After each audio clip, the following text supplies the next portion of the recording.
What's up, guys and girls? It's Chris from Legendary Mana, and I would like to welcome you to another episode of Selesnya Symposium, the show where we talk about Magic the Gathering with content creators and players about current events that are happening in the community, just no drama, and sometimes we'll cover some of the most controversial topics that other channels may dare not to go. Today, we have a very special guest who is a friend of the channel and someone who I look up to in the community. He's one of the reasons why I started this channel. Kevin from Rogue Deckbuilder is back on the show. Welcome back, Kevin. It's great to see you. It's good to be back. So today, we have kind of a loaded show, sort of. First, though, before we get into that, since we've had a lot of drama in the community recently that we will try to steer away from today. But before we get into today's topics, I'd like to hear something good that's happened to you recently. Something good. Well, just the overwhelming support I've received this week from the community has been awesome. So just all the emails and the messages. So very impressed with the Magic community. Every time you feel like you're getting kicked down, it seems to pick you back up. So appreciate all the support. Yeah, I mean, the community is great. I think we just have a case of some bad apples or some situations that people have things sort of misconstrued in a way. I think overall, though, our community is pretty darn good. Like, I mean, everybody's been very welcoming for me. And the good thing that's happened to me is just hit 500 subscribers. I mean, that's kind of cool. And yeah, 100th video, and so things are going good, and I'm pretty happy about it. So let's talk unstable, and really, in a way, unsets in general. So let's first cover off kind of the elephant in the room that a lot of people have been talking about and kind of a buzz about is silver bordered cards were announced to be legal for Commander for a short period of time only. They claim that it's not a test period, it's just for fun, and it's supposed to go away January 15th. But, you know, some of this, like, I've been thinking about it, and, you know, they say it's not a test, but, you know, maybe are they testing the waters of saying, oh, maybe we could then create a allow list, or a, you know, you can play these cards, silver bordered cards in Commander. You know, I don't know. First, I'd like to get sort of your thoughts on the announcement and the silver bordered cards being available in EDH/Commander, and what your initial thoughts are on this whole thing. Well, personally, my trust of Wizards is an all-time low right now. So it seems too Wizards pushed here, even though they claim to not have affiliation with Wizards of the Coast. But Wizards of the Coast has basically given them full reign over the policing of the Commander format. So to me, the timing is very weird with it, where I think that they're going to need more to push the set of Unstable to be sold. And this was one of their tactics to do so. My biggest beef I have with Unstable being this announcement is some people actually do take the Commander format serious. Mm-hmm. And the ban list has tried to reflect that. A lot of times they say they only ban cards they find unfun in some certain ways, and people have been complaining about that for a while. But it's just, I think we're to the point as a community where people have to say, what is Commander? They need to define it. Now they're being played at Grand Prix as like real tournaments.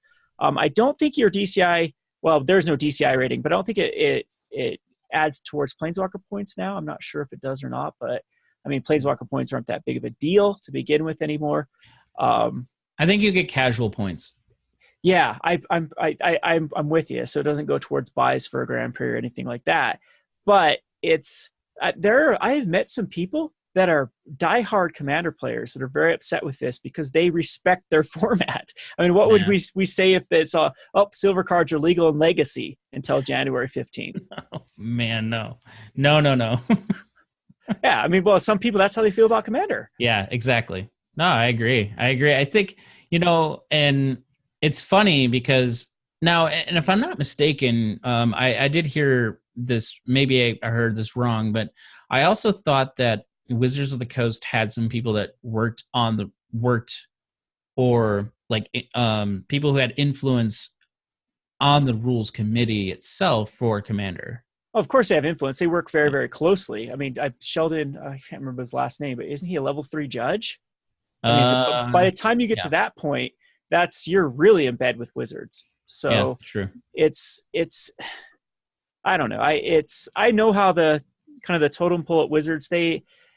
People in the community often get hired at Wizards, and vice versa. People that leave Wizards often become big members of the community. It seems like this musical chairs happens all the time. With even, you see companies like Star City Games, or even the company I used to represent, Gathering Magic. Trick Jarrett used to run Gathering Magic, and now he's kind of the head of the community at Wizards. So influence is a very hard thing to define in this aspect. To me, it just seems too perfect for the announcement where they want this set to sell. They need this set to sell. And they're trying foil tokens, foil lands. They're trying to push everything possible. And the Commanders are biggest format right now. The numbers don't lie. 2017 was a huge year for Commander singles. So to me, it's scary they want to disrupt that. As a community, I think everyone just needs to come to that crossroads. We're going to keep taking what is the site, mtgcommander.net or something like that? Is that where you find it? And it's kind of an old, antiquated site to begin with. It's not very flashy. Are they going to continue to be our overlords, or are we going to branch off and have our own rules? I mean, maybe specific communities will have to maybe this will be the straw. They'll start coming up with their own ban lists and things like that. Yeah, and I think too, like I think of obviously serious Commander players sort of take the rules committee to heart. Obviously, your local play group, typically, from my experience, I'm still very new to the Commander, sort of groups, so to speak. But like the one that I play in, once in a while, they very lenient. Even if a card's banned, they're like, sure, if you want to play that, that's fine. They're not super stringent, so to speak. Yeah, well, that's the problem with it. It's where Commander has come from a completely casual format or independent format, and then has been picked up by Wizards, where they, create Commander products. They have it at GPs, stuff like that. We had our own at my store, Gonro Games. We hold two Commander tournaments. We hold one on Thursday and one on Saturday. And we did have our own rules at one point, like no 2-card infinite loops. If a card caused a loop to trigger, you just ignored one of them. And we also had infect be 20 damage. We've had a lot of, like, all these things were voted on by the community. And the infighting just got to the point to where, as a store, it's nice to have a kind of rule of law to go back on and say, sure, we're just going to adhere to what the Wizard says about this. And Wizards are saying these are the people to adhere to. So I personally, as a store owner, would like some oversight, but this is just ridiculous, though. That's like, it's just, it's throwing that out. It's because not every EDH Rec was not behind this. We had Saffron Olive joking about how he's going to make a Mindslaver deck to use card to copy Chaos Confetti, take control of someone's deck, and then it's all permanents become the same card is a permanent, in this case Chaos Confetti, and then proceed to rip an opponent's entire deck to pieces, type stuff. Today we had a discussion in my store that this guy's just going to keep playing Red Hot Hotties so that everyone just screams. So it's like, oh great, this is going to be fun. This is what people want Commander to be. I personally don't like it when Commander turns into shenanigans and politics and things like that. I mean, some people like it for that, but a competitor at heart, I like Commander representing Magic as much as possible. I think all in all, we could all probably agree. We just like to play fair Magic. I mean, I think that's ultimately speaking. If we could play a fair Magic game, I don't care what color the border is. If it's fair, fine. If it's not, then why is it there? Yeah. Well, So maybe that's what they should have done with their set too, is the cards that were not had these weird busted stuff. They could have just printed there. This set does have some cards that yeah. are legal. So Mm-hmm. yeah, it's Yeah. tricky issue. And what's even more interesting is, talking about the financial impact that this has already had on the secondary market, which I think it's almost silly that we need to talk about this, but I think it should be talked about because there is some huge financial craziness going on with some of these cards. Like, some of the ones that come to mind are like Johnny Combo Maker is up like 400%. Mm-hmm. Like it's $16 now for a silver border card. Like, come on. I think I know my ABCs. That one's like $19. That's gone up over 1,600%. Strategy, Smanergy, Jack in the Mox. I mean, like some of these cards are just like skyrocketing just because they're legal in Commander for what, 4 weeks? Yeah. Well, I talked about this on my Market Monday. I delved into it a little bit. I, as a store owner, was starting to see a lot of demand before this announcement. So Really? I'm thinking that cubers were very excited. I had a lot of people that wanted to make an uncube and things like that. So they're going to have to pick up old pieces that are very, very rare. Alpha Investments talks in one of his videos where they had to destroy pallets of unsets because they just weren't selling, because the last unset Unhinged was the last one, because Unglued then was just dismal, and so they just end up, and it actually cost Wizards money, so that's why they haven't done it for quite a while.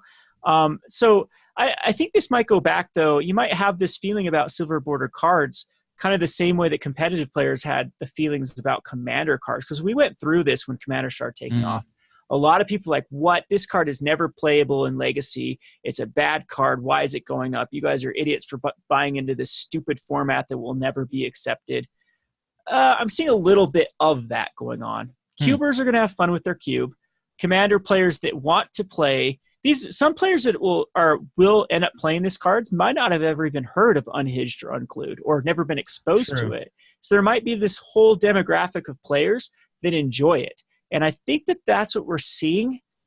My Twitter is just full of people talking about scalpers and speculators and the dirty, evil, awful, vile human beings that anyone in the MTG market is for. And this is just a case here because these are worthless cards. Well, worthless is just, they obviously aren't worthless. People want them. So that's how supply and demand works. So I think I tend to decide on that this is true demand, because most speculators I know aren't touching this. Because of, as you stated, January 15th, this could just, the tap gets turned off and all of a sudden you're stuck with a bunch of worthless, cards that can't sell now. But I think we'll have a nice trajectory for quite some time until people get bored. Yeah. Speaking of, I'm going to be doing a cube with an unset Masters cube. That'll be kind of fun. But I'm going to wait till after January 15th for these to tank and snap them up. Yeah. And they should, I think they will tank a little bit. There will be some people that will want to get hyped in on for playing at to the groups that do adhere to the Commander. Yeah, then that's going to be shenanigans for a while. I caution people to do that, though, because again, this might not 100% be my sentiment, but I have spoken to a lot of people that are very serious about their Commander format, and they are upset that for now, usually during somewhat boring, some people are bored out of their minds during Christmas season, so they just go hang out at the game stores.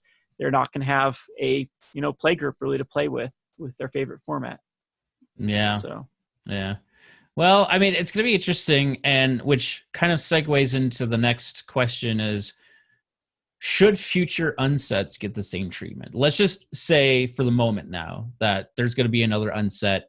We don't know when, but let's just say there's going to be. Should the next unset get the same treatment, or is this something that is a complete fail by Wizards of the Coast and the Commander Rules Committee? I am siding on the side of complete failure, because so far the reception's been terrible. So they couldn't have gone any worse for what they. I think that they just hoped that everyone was just gonna be like, yay, and and then there would be no. Or if anyone did have any negative comments, they'd be hurried and squelched by people like, you must not like fun. You must not like craziness.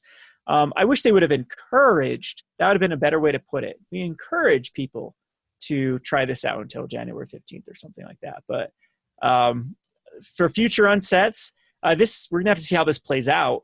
I wish that they would, besides just foil tokens and full art lands, which are going to lose their specialness quite fast if this is going to be the way that they push selling sets. Someone did an estimated value breakdown of Unglued, and it's actually really good right now just because of that one per pack of these sort of things. If they can hold their value, which I highly doubt they will, these will, the people will just be able to crack boxes and actually make a profit on this sort of things. But for Frigi sets going forward, if it's not 10 years down the road or 5 years down the road, and they make this every 2 years or less, it's going to lose its specialness incredibly quick.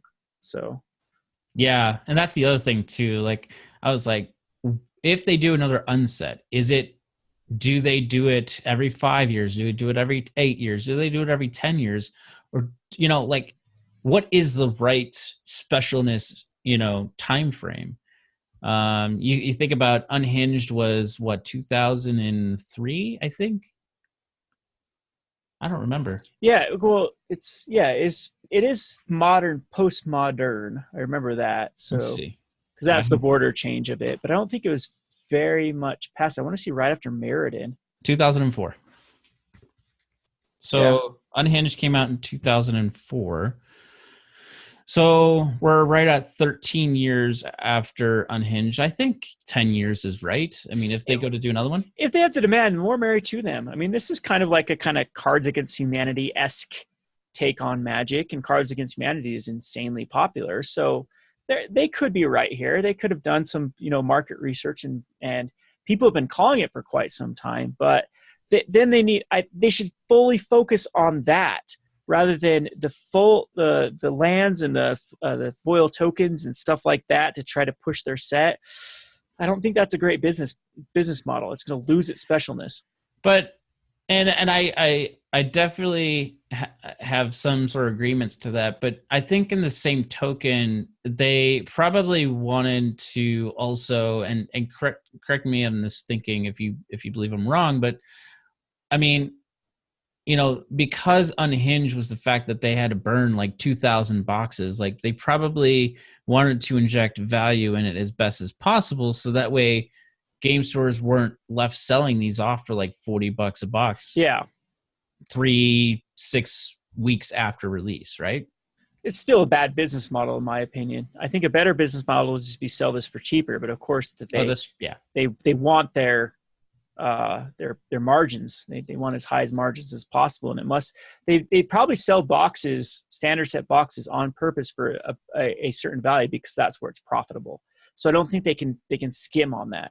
I think they come to that point. So it's a very tricky issue for Wizards, and I definitely caution this release. The timing too.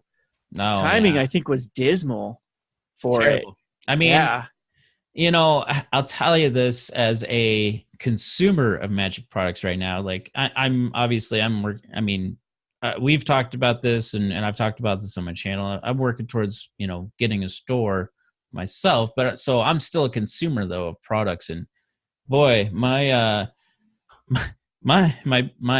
pockets are kind of empty at this point with Iconic Masters, Unstable, Ixalan, all this stuff that's coming out. It's just like I can't buy anymore. Yeah, it's like I can't. Even as a store owner, we feel that way. It's like, geez, just too many products to put on our shelf. Options a lot of times aren't best. That's why restaurants are. I think it's 12 items.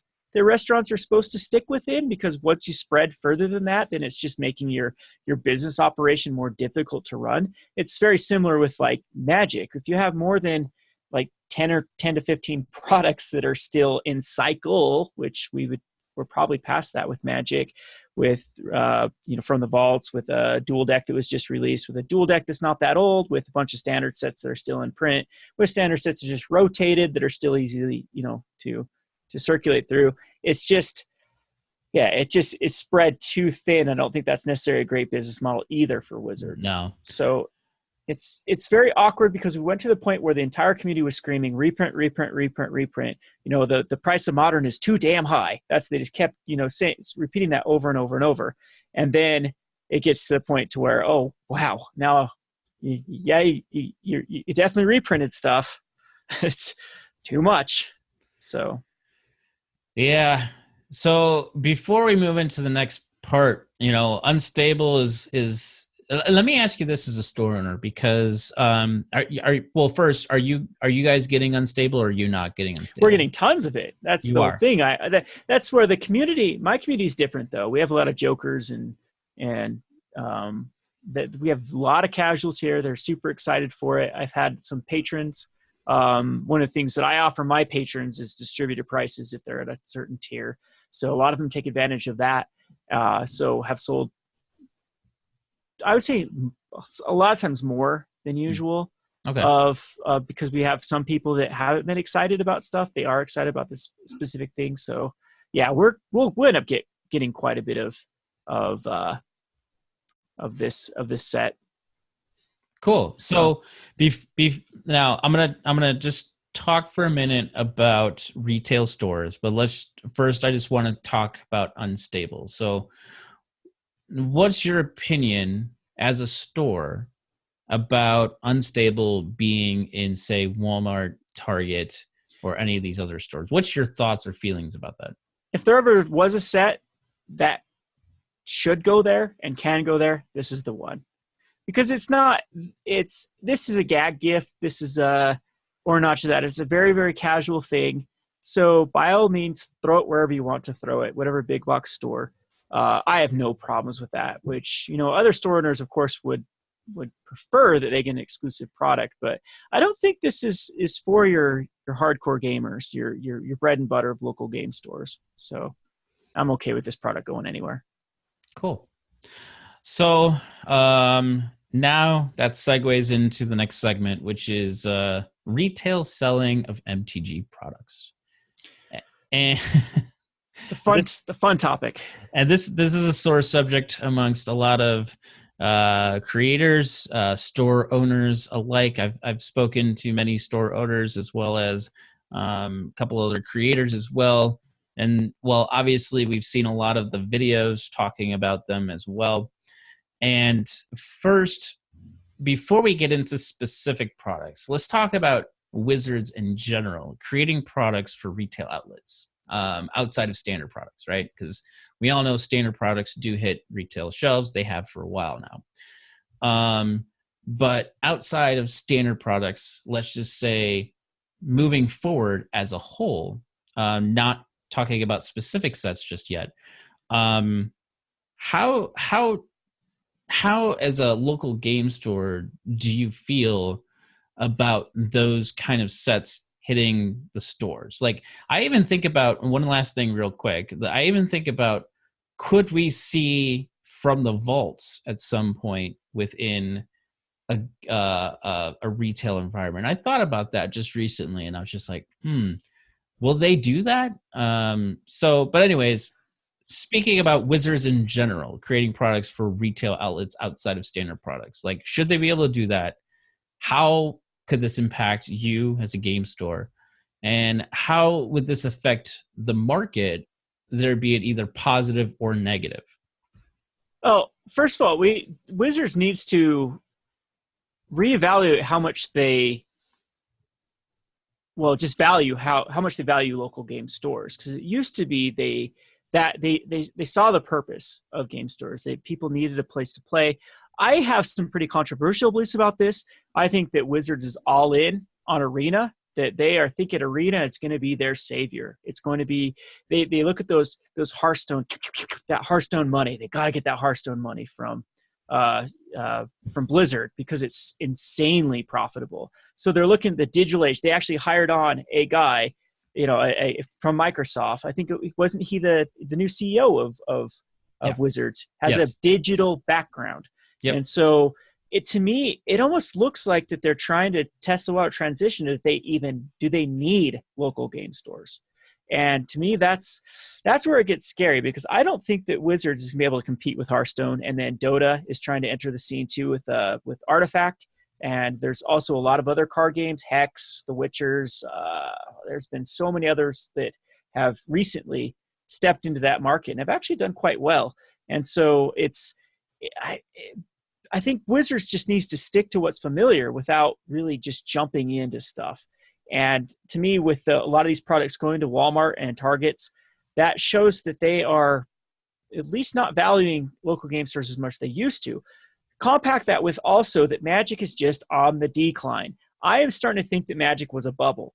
Return to Ravnica, because I played during that point, and I remember a lot of the people that played during that point just didn't seem to fit in with collectible card games. And I'm not saying this in any sort of derogatory way or whatever. They just weren't gamers. They got in during that time. There are a lot of it was a trend. It was a Pokemon Go during Return to Ravnica, where masses of people that were just bored got into something that was cool and hip at the time, and then, of course, just didn't end up sticking around, especially when we got a pretty hostile standard with the Theros block. It was a lot of pros loved Theros because of the skill level that it allowed them to play at, but a lot of casuals or people that kind of the fair weather gamers did not like that set whatsoever, and it just moved on. So I think we're seeing the bubble finally, or that just the impact of that huge influx from Innistrad and Ravnica die off and even start to go down in the overall number of players. So this is affecting local game stores like crazy.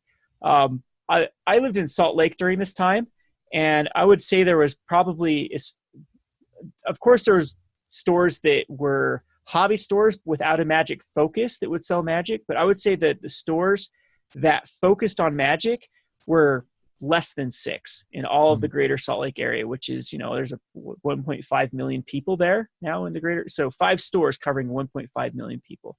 Wow. And after the huge influx, there was a Magic store on every corner in Salt Lake. There was one popping up. There were the big ones that had a huge part of the share were branching off. They were franchising out. They were one of them, like I'll just name names here. Game Haven went from 1 store to 5 stores throughout the area, and because it was just so profitable. It was something local game stores were just making fistful of money being able to sell at Star City Games prices to their consumers, because there wasn't a lot of competition, and that caused competition to come into the market. People are like, well, I'm willing to work on a less profit margin than you, so they started stealing a lot of the share of the cap, the market cap, and now we've come to the point to where it's just Wizards seems to be looking at different directions that maybe local game stores aren't the right way to go, and B, there's just too many local game stores out there. And I hate to say that as a store owner myself, but in some of these high populated areas, that's what I've just seen. So I don't know if I derailed your question here, but yeah, it's a tough time for local game stores for sure. Yeah, I think, and Rudy's spoken about this recently. He's received a lot of people saying, "Hey, I'm going to open up a store. Can I get some advice?" And he said he's seen 50, 60 people on a regular basis reaching out to him. That's a lot of people. It's every Magic player's dream. Yeah, we'll admit it.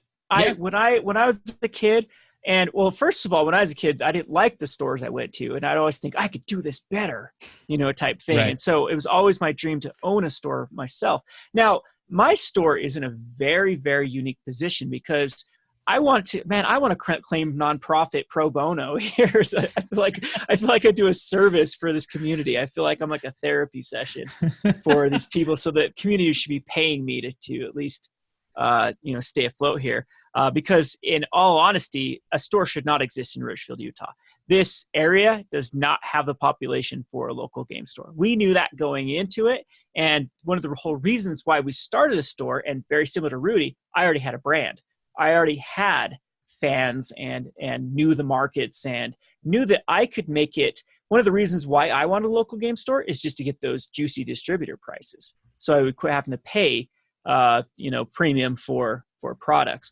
Rudy too I don't think that anyone looking to start a game store should use Rudy as an example, because he's very similar. His business model is not a come in, walk in, A lot of his stores, Right. I've looked them up, are not on like very high dense like pathways for people to just look at games.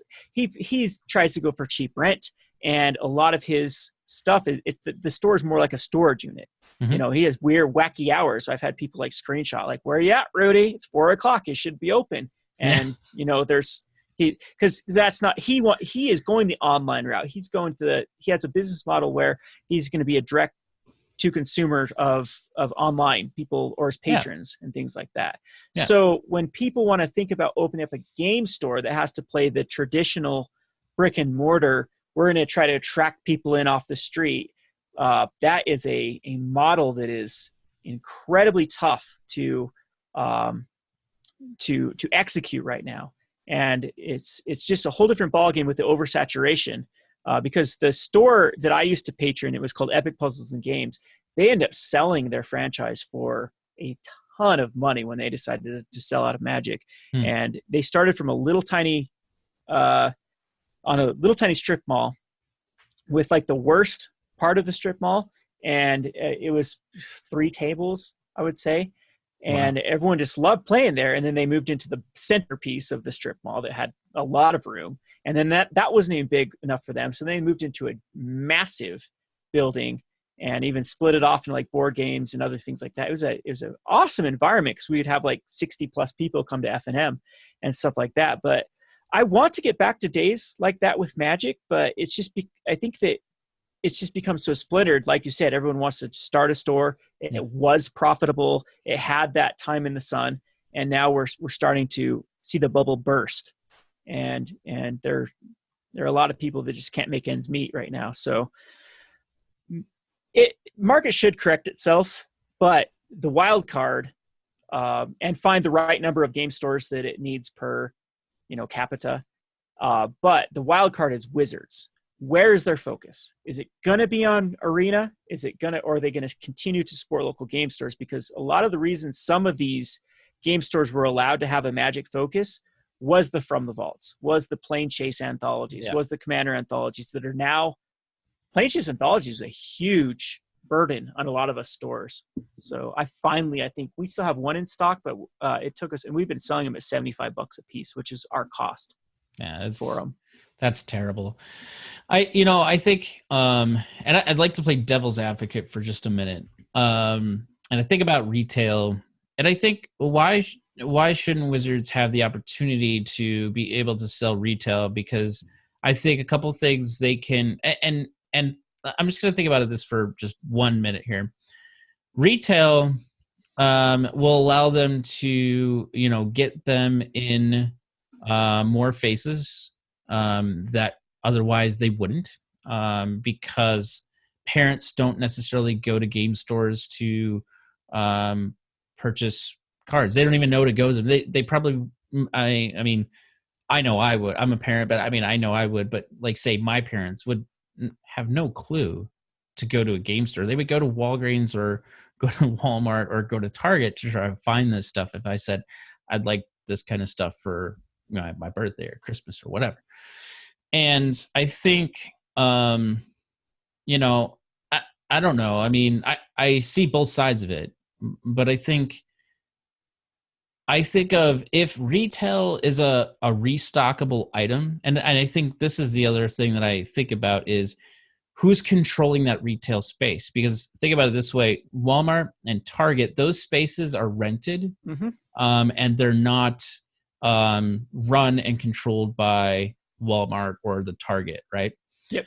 So that is kind of dangerous because usually those are run by distributors. So which means that's not a sell-through space. But I think of places like GameStop, Walgreens, where Magic the Gathering is out here, and I think Meijer is all sell-through. I think the sell-through model is not so bad. I think it's the distributors being able to rent space at a Walmart or Target, I think, is the bad part of the business model. What's your thoughts on that? Yeah, Wizards. I've never understood why Wizards doesn't sell directly to consumer. I'm actually arguing it'd be beneficial because a lot of times when manufacturers sell directly to consumer, they set that MSRP price, and then people, that gives like a what we call kind of price memory, or just like a baseline of how much a product should be sold. I have so many like customers who will complain about prices sometimes. Like, actually, I should be selling it at manufacturer's suggested retail price. I should be selling boxes at what, like 144 is what it comes out to, or somewhere around there. Yep. And if you try to sell that, man, I was just watching a video where people complaining about 110, and which is very discounted from the manufacturer. So if Wizards would have their own, vested interest, sell on their own site at MSRP, I'd have zero problems with that. I think it'd be beneficial. And Really? same thing, maybe if they, because then I could be like a Wizard. I could price match Wizards at that point, so that my customers don't feel like they're being ripped off. Because right now I'm trying to price match Amazon. I'm trying to price match TCG Player, those sort of things. So I'm okay with direct to consumer. Manufacturers should. The MSRP is a promise to distributors and stores. The manufacturer won't undercut you at that price. So it's fair game at that point. It makes selling a lot easier too. I used to be a salesman, so we could always be like, that's where you get your 15% off from, your 25. 15% off manufacturers, suggested retail. It's a lot easier for the psychology of selling to get my consumers to buy at a certain price. But like you said, if you give these unfair advantages to certain distributors, or then we can even talk about the crisis has become mass drop. There's another way that's very hard for local game stores to compete. Playing with your devil's advocate though, that it's a smart move for Wizards to have representation in Walmart, but they already did. What a lot of game stores are complaining about is the Eternal Masters, the Plain Chase anthologies, these things that are supposed to be geared towards the more invested gamer, who has money to go buy like an Explorers of Ixalan or From the Vaults type thing. Those are going to be the people that are already invested in the game. These aren't introductory products. They are seasoned products. So to have a good relationship with your community, with your game stores that are basically being your workers for you, I think it's smart for Wizards not to turn their noses up to them. So I think there's a lot of value to local game stores, because just like seeing a product on Walmart, game stores are huge gateway drugs to Magic, for example. We turn a lot of Pokemon players into Magic players, or Yu-Gi-Oh players into Magic players, and it's because we have a game store that they come in to play Pokemon and get introduced to Magic. So I think like I said, Wizard has every right to do whatever they see fit, but I think they're undervaluing game stores at this point. And I would absolutely agree. It's kind of I don't know. I think it's a sticky road of, would they have to figure out what's right for both sides. I think, like Walmart prices before were more expensive than what it was in local game stores. Now it's different. Yeah, they do sales all the time. Yeah. And then, so I think, I don't know. I mean, but I guess local game stores could do sales too, but I don't know how that kind of hits the bottom line. Because people just don't understand margins. I keep saying this, margins. We're already in a difficult space. If you compare it to restaurants, because I like to say the restaurant model, because people are like, well, restaurants are different because they have to have the air, like, they have to have this table space. You have to make a certain amount of money per table because their area is expensive. Well, Wizards says for me to sell their product, which they don't make Walmart do this, but they make everyone else, like all the stores, I have to have table space. So, and a lot of people can get away with it, which is a fold up. They'll take pictures of a fold up table and say, look, we have space. And then that's never up there ever again. I recently visited a store that was very like that. No, we have table space. See, they're folded up in the corner there. And then if people come to play, we'll unfold it and make it this big hazard for everyone, or obstacle for people to walk around, to try to. So that's being disingenuous with, but Wizards wants a play area. My store right now, the majority of my store is play area, and then it's retail space. So it's very similar to the restaurant business, but margins are very different from the restaurant business, where if you have any food costs over like 22-23%, you're going to really be cutting in the ability for you to pay your overhead. And with from our distributors, it's about I pay about 55% is a good rule of thumb for any given product directly from either Wizards or the distributor. So about 52 from Wizards, 55 from distributors. So right there, for every dollar of overhead, I'm going to have to make the 55% just to replace the product and then try to pay the overhead. So it ends up, we're looking at it up for the 45% profit margin. By the time you with labor and other overhead like that, it's like $7 per $1 of overhead you have to make to just stay afloat and replace product. So for example, if your overhead's $1,000, you better be doing 7,000 sales. And then you can see how when people are trying to compete, like if they have a store in a mall or store on a high traffic area, their overhead's going to be a lot more. Rent's going to be more, and everything else that goes with it. And then I don't want to get into the trying to pay an employee these days with like payroll taxes and stuff. That's why stores don't have very many employees, if any. They're just run by the owners because it just gets so expensive at that point. Yeah. So now let's just quickly touch on, well, as quick as we can, I guess. Yeah, I ramble way too much. No. Because I guess I've talked to people that this is a huge, big problem to them as far as how they feel about it. And that's Iconic Masters hitting, the Walmart and the Target and the Meijer. And I'll tell you what, boy, when I saw that this was happening, like Unstable didn't bother me too much. But when I saw Iconic Masters, I'm just like, Wizards, what in the are you doing? Like, I don't understand. These are supposed to be exclusive products to game stores, right?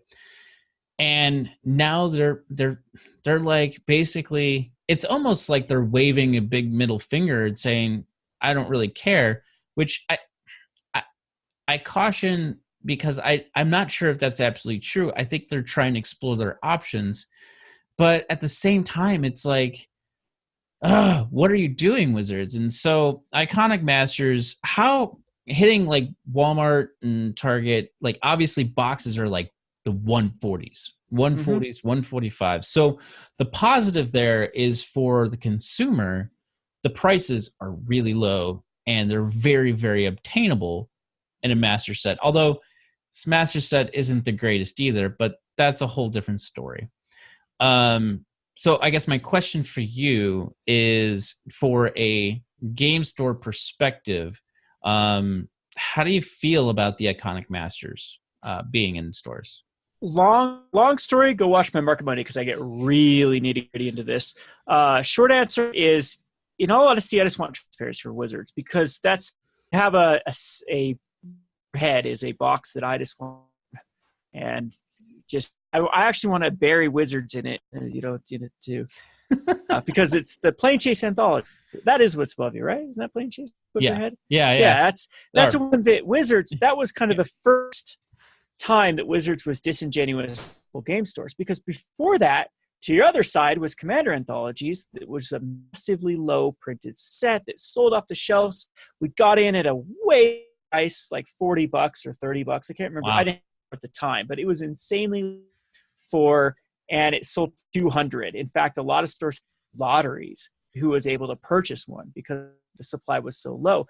And like huge thank yous to stores for, it's almost like lamenting the game stores to be able to, they understood how it was to run a store, and this is a way to give back. So Wizards has just had a path of getting worse and worse and worse with transparency with how much product is out there. So we have Plane Chase was overprinted. We have Eternal Masters that started showing Eternal Masters, Modern Masters 2, and Modern Masters 3 that started showing up in non-WPN affiliated stores, because you could still the distributor and they'll be able to sell you certain things like bottles of Magic and things like that. You just don't get like pre-releases and exclusive product. We started seeing Eternal Masters showing up, Masters 3 showing up in all these non-WPN based stores. And then now with Iconic Masters, they just a whole wrench with then having exclusive draft packs at big box stores like Walmart. So I think I would have started a lot better if Wizards would have upfront before we made the commitment to buy product and told us that this is what's going to happen. Because then we could apply it accordingly and then decide if we want to invest in it or not.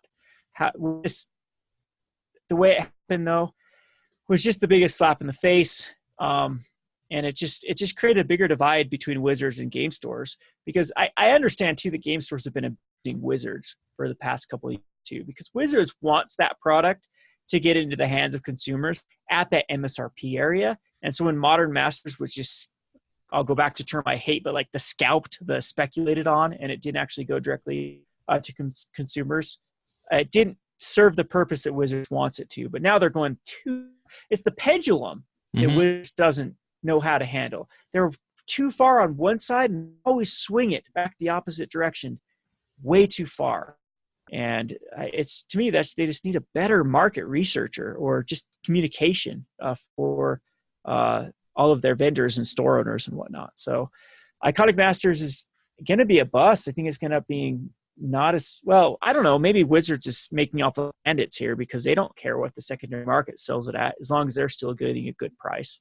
So, yeah, but that'll hurt their name. They can't continue to do this because 25 is just going to have people not ordering it.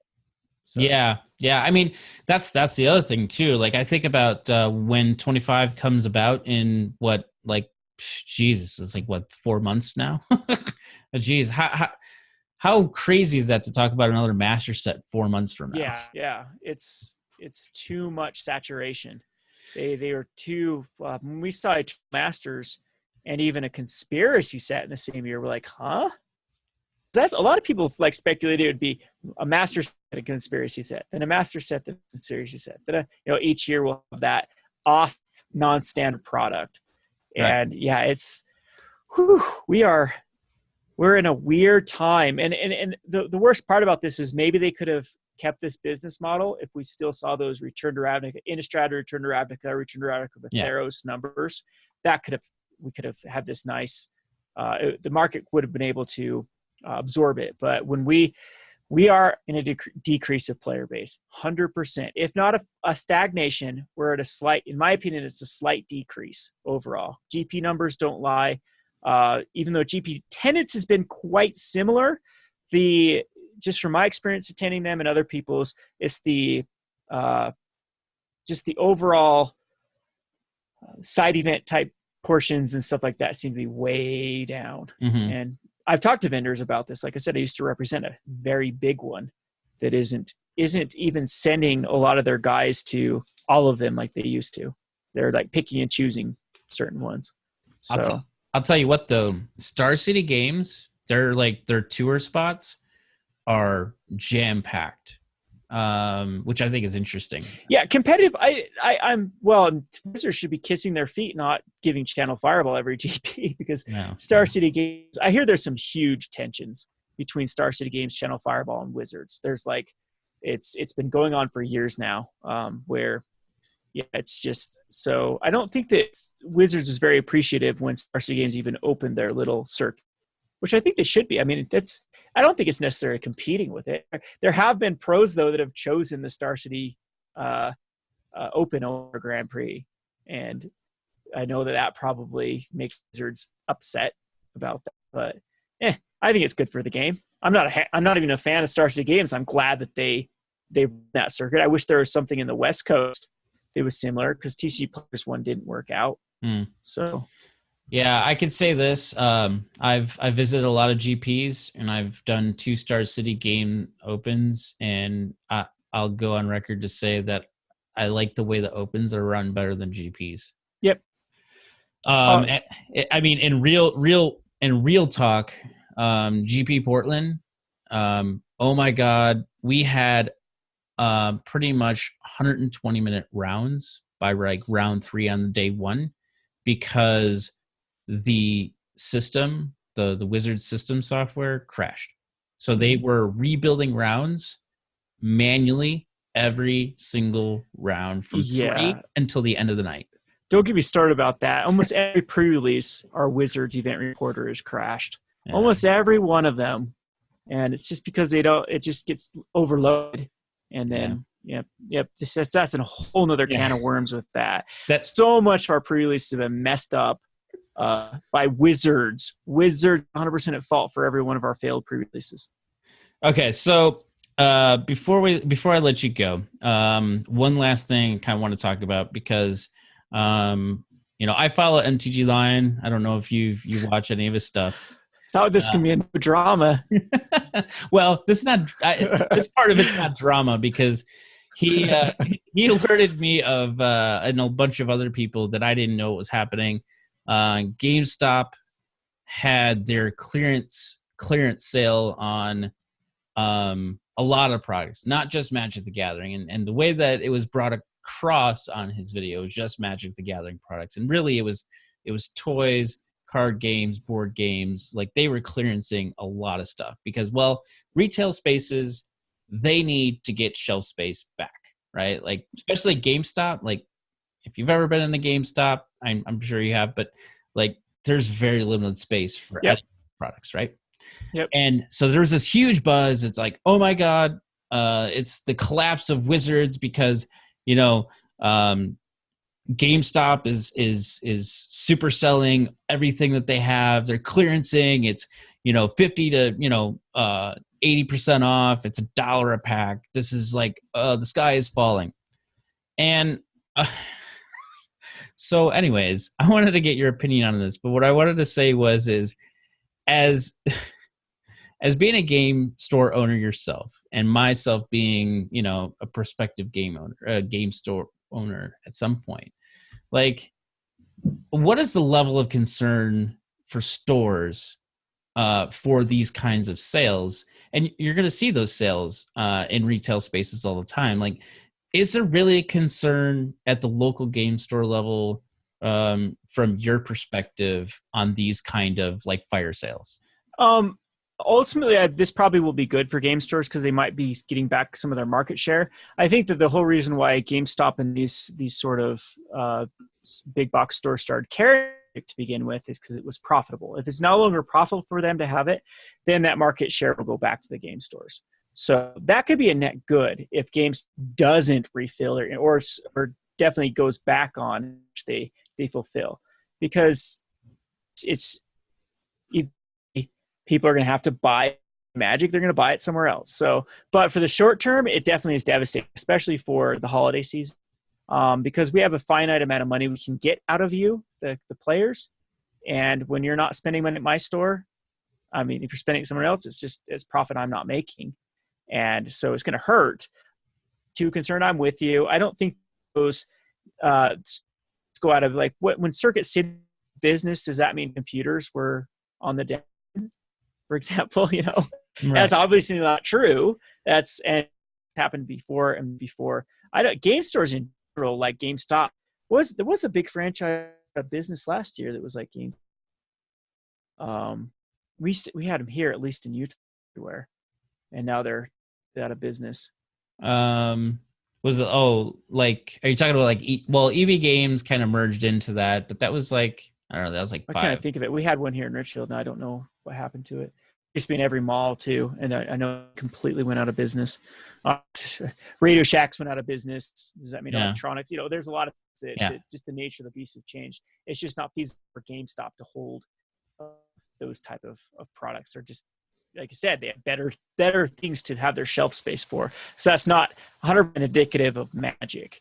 But yeah, I'd be a little bit concerned about that. I've retweeted, like, people have been deals. I'm like, it might be good for you, but overall it probably isn't good for the game because, like I said, it's gonna unnaturally put quantities of supply back into them that wouldn't have been there unless there's a price point that made sense to do so.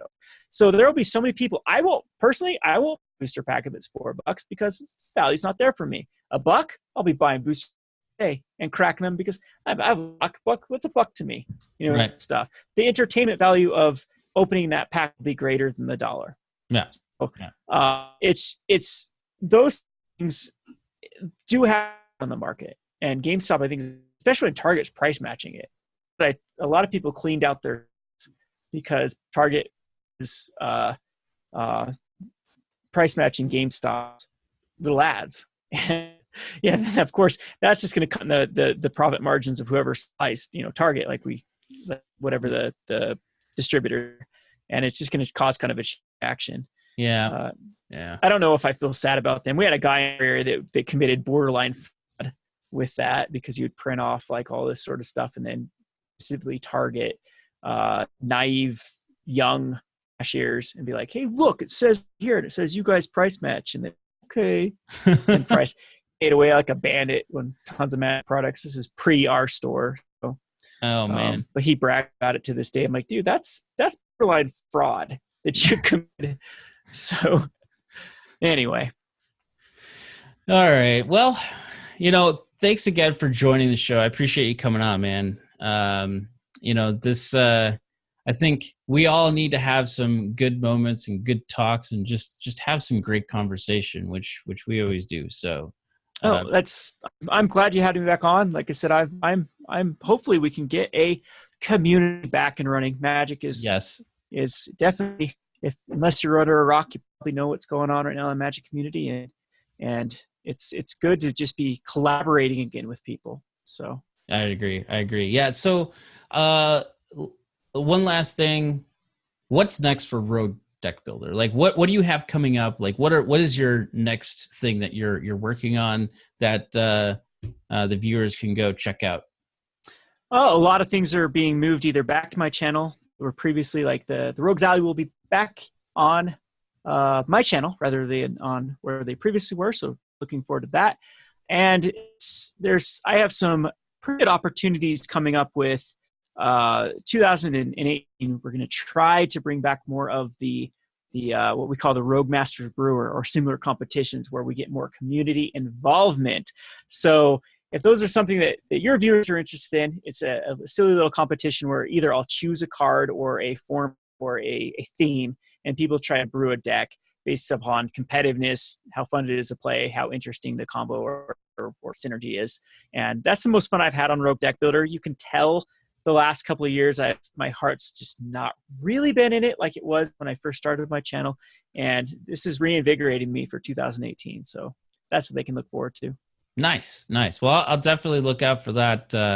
I want to do probably not something as similar to that, but what I'm gonna try to do is just try to again to reinvigorate better thinking in the community as far as building decks. I think one thing that we need to do is really help support creativity, ingenuity, and new ways to play Magic. And it's not always the best deck in a meta is not always the best deck to always play.